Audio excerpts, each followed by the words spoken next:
Morning guys, this is Tony Paladin from LCP Consulting, just out of my morning run, and thought I'd run through the ideation of what sponsorships in sport mean in 2024.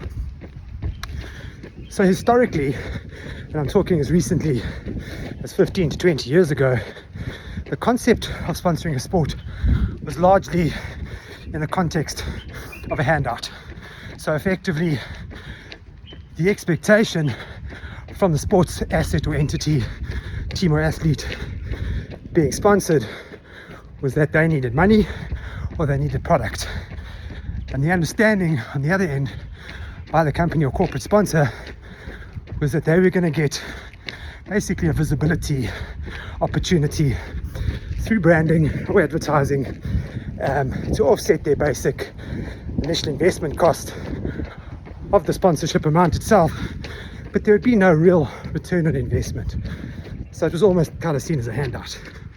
However, through digitization, global reach, artificial intelligence, there's been a switch more from a handout into an actual return on investment. So for a lot of banks and venture capital firms, the primary premise of the sheer existence of those businesses is to generate a return on investment and effectively make money.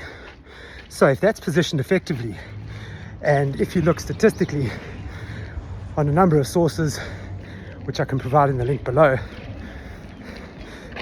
that the anticipated return in 2024 of an investment into sport by a corporate is on a ratio from 1 to 2 to 1 to 4, ranging up to 1 to 7 on an extremely well activated deal.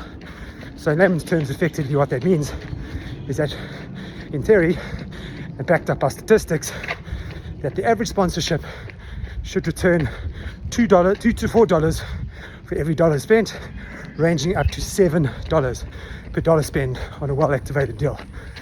So you might want to ask how that actually happens. Well, it takes a lot of brainstorming, strategy, and planning.